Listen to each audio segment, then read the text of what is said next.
Começamos esta aula sobre negociação falando naturalmente daquela que é a via mais importante de gestão construtiva de um conflito. Porque é que a negociação é considerada a forma mais útil, mais utilizada e, sobretudo, para o que aqui nos interessa, a mais eficaz forma de gestão de conflitos? Bem, basicamente, em primeiro lugar, ela é a mais utilizada porque nós, seres humanos, em primeiro lugar, quando temos um conflito e o queremos resolver, começamos por tentar negociar com a outra parte com a qual estivemos em litígio. Este é o primeiro grande aspecto que nos faz pensar porque é que a negociação é a forma mais utilizada. Ela é também a mais útil precisamente pelo facto de que é praticamente aplicável a todos os campos da vida humana.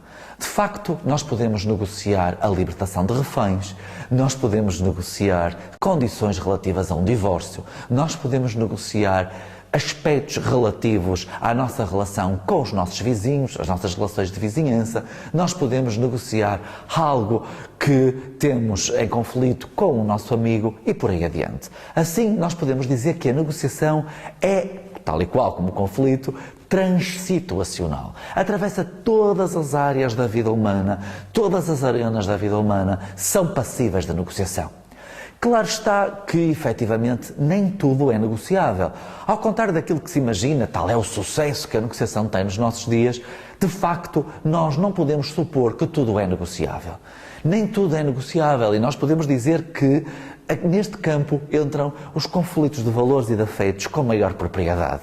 Porquê? Porque são aqueles conflitos cujo conteúdo é-nos mais difícil, digamos assim, de lidar, no sentido em que nós temos menor capacidade de concessão.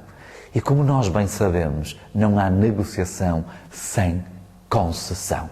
Negociação é cedência mútua, entenda-se. Negociação é concessão mútua, para se chegar a acordos em que todas as partes se sintam beneficiadas, sintam que ganharam alguma coisa. Assim, provamos há pouco que a negociação é mais utilizada, uma vez que, de facto, é aquela via que todos nós utilizamos em primeiro lugar, negociar diretamente para ver se conseguimos construir um acordo com a outra parte litigante. É também a mais útil porque praticamente se aplica a todas as áreas da vida humana e isto sim, volto a referir, é seguramente considerada a mais eficaz. Porquê? Porque é aquela que proporciona acordos nos quais as pessoas se revêem mais facilmente, porque foram elas as construtoras desses mesmos acordos. Quando somos nós os obreiros, os construtores de um acordo com alguém, é expectável que nós tenhamos uma maior capacidade para cumprir esse acordo, que nós queiramos cumprir mais esse acordo, porque fomos nós próprios que o negociamos, fomos nós próprios que o construímos. Por outro lado, a negociação também é eficaz no sentido em que, praticamente em todos os domínios da nossa vida, efetivamente consegue proporcionar acordos positivos para todos os envolvidos. Basta que as pessoas queiram ceder. E por concessões mútuas e por sucessivos movimentos de aproximação, porque é isto que a negociação é, sucessivos movimentos de aproximação, ao contrário do conflito, que eram sucessivos movimentos de afastamento. Na negociação nós temos sucessivos movimentos de aproximação por concessões recíprocas, por toma lá dá cá, por dar para receber, por obter, concedendo, por satisfazer, ficando satisfeito. É isto que é este jogo que é o jogo negocial. Enfim, como Rubin, um grande autor incontornável nas nossas temáticas sobre conflito e especialmente sobre negociação, nos diz, e já nos disse isto em 1983, Jeffrey Rubin, um autor incontornável, como dizia, nos referiu, efetivamente a negociação não é, nem deve ser, uma panaceia aplicável a todo e qualquer conflito. Pois existem conflitos que, pela sua natureza, pelo conteúdo dos assuntos, pela dificuldade ou pela complexidade dos assuntos que envolve, de facto, há um ou outro conflito que nem sempre é passível de ser resolvido por via negocial. E também não deve ser resolvido por via negocial. Existem outras vias, como nós bem sabemos, como a mediação, a conciliação, a arbitragem, e mesmo a ação independente das partes, a chamada decisão unilateral, que efetivamente podem proporcionar boas resoluções, bons acordos, acordos também, lá está, mutuamente satisfatórios, que efetivamente não podem ser proporcionados nem devem ser proporcionados por via negocial. Naturalmente nós estamos um pouco no universo das exceções, porque se de facto os atores sociais diretamente envolvidos num conflito conseguirem negociar também diretamente as condições para a sua ultrapassagem e conseguirem construir um acordo mutuamente benéfico para si próprios e para a contraparte ou as contrapartes com as quais estão em litígio, efetivamente esse será o melhor acordo, porque somos nós, os diretamente envolvidos, que também somos nós que vamos conseguir ultrapassar esse litígio. Assim, o que é a negociação? Para que é que ela serve? O que é esta via tão privilegiada que é a negociação? Antes disso, apenas dois aspectos, quando há pouco falávamos da questão da negociação não ser uma panaceia, um princípio aplicável a todo e qualquer conflito. É que, como dizia Jeffrey Rubin, nem todos os conflitos podem e devem ser resolvidos por via negocial. É bom que nós não nos esqueçamos que a negociação é uma atividade social como outra qualquer. Isto é, os negociadores nem sempre jogam no sentido humanista do termo, um jogo claro, de lisura. A negociação é tão manipulável e pervertível como qualquer outra ação social. Portanto, os negociadores também podem agir muitas vezes de forma manipulatória ou de forma pervertida e julgando muitas vezes contra aquilo que é a essência da negociação, a razão de ser e o sentido cabal da negociação, que é o de facto por diálogo e por debate de ideias irmos construindo um acordo em que todos se sintam integrados, um acordo em que todos se possam rever. E nem sempre isso acontece. E é preciso ter noção, de facto, deste aspecto muito importante. Um outro é que há conflitos que, efetivamente, são mais difíceis de gerir do que outros e em que o nível de tensão entre as partes é tão elevado que a negociação, pura e simplesmente, não é aplicável.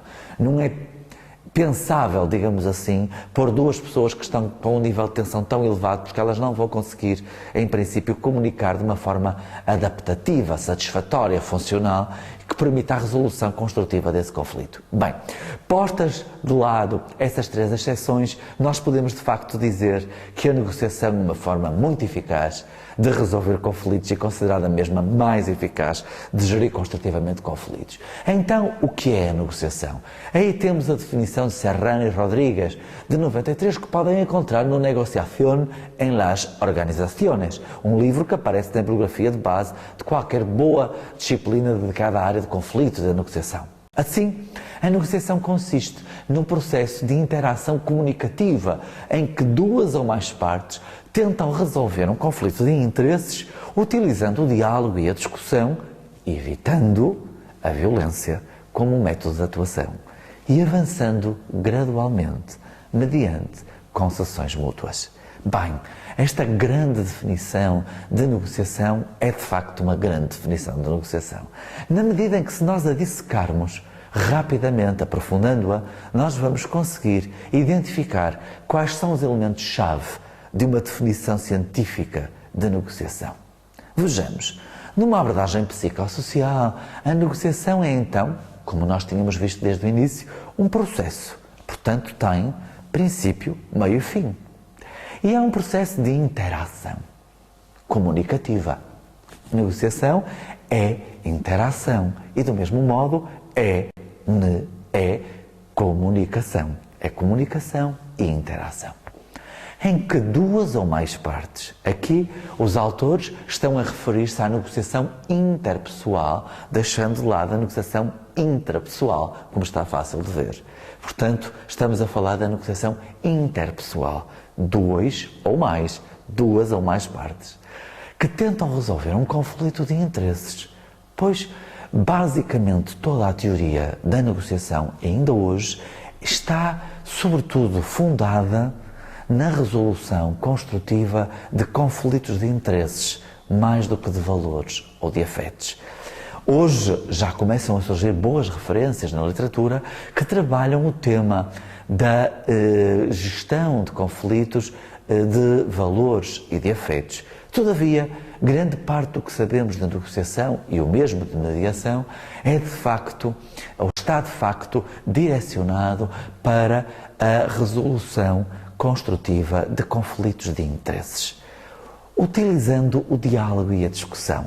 O diálogo, desde logo o diálogo socrático, em que todos são devidamente escutados, em que todos têm o mesmo direito à troca, em que todos, de facto, têm o mesmo tempo de antena, passa a expressão, para se poderem exprimir. E a discussão, evidentemente que a discussão que aqui falamos não será a discussão do conflito, é a discussão construtiva, é o debate de ideias, não é? E de interesses e de preferências, evitando seguramente a violência como método de atuação.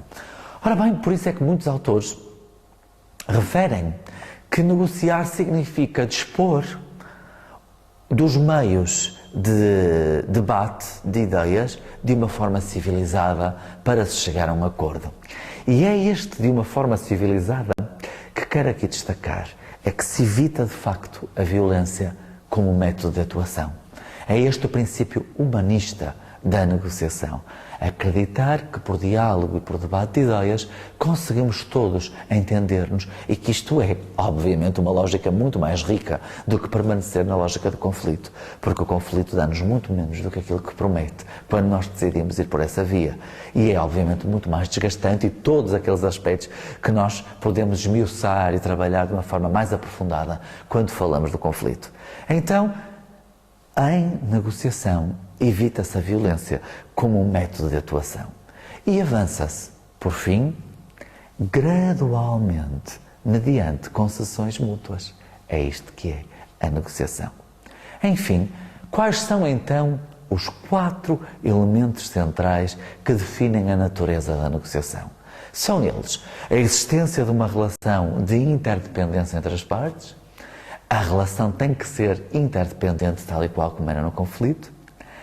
A relação existente entre as partes é motivacionalmente contraditória, isto é, muitas vezes os negociadores têm que atuar em sentido contrário àquele que pretendiam, o que nos leva a pensar que muitas vezes nós gostaríamos de competir, mas vamos ter que cooperar.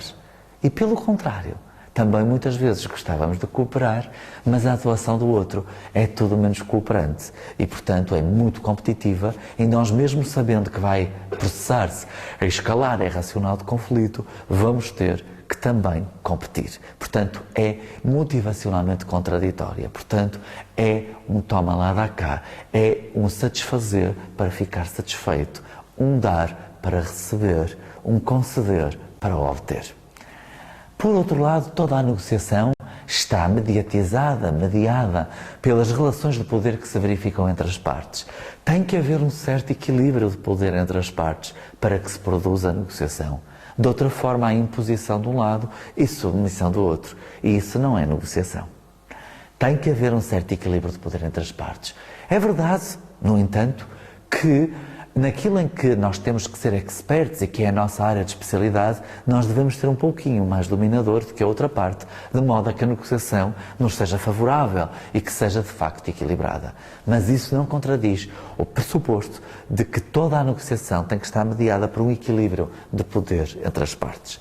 Por fim, este elemento tão importante, como sabemos do conflito, e que aqui vai ter toda a sua primazia também, é que quando falamos em negociação, nós sabemos que ela depende, em grande medida, da percepção que nós temos do próprio processo de negociação. Isto é a percepção o elemento mais importante, o elemento fundamental que vai fazer com que a negociação resulte ou não. Se eu acreditar, se eu percepcionar o meu oponente como alguém credível, alguém fiável, eu vou, de facto, negociar nesse sentido, tornando-me também o mesmo. Comportamento gera comportamento. É o princípio da comunicação humana. Da mesma forma, se eu acreditar que a negociação é um método através do qual eu vou resolver o conflito que tenho com outra pessoa, que me vai permitir resolver o conflito que tenho com outra pessoa, não há dúvida alguma que a negociação, aí sim, irá até à eficácia. E com isto concluímos os pontos essenciais sobre aquilo que constitui uma negociação.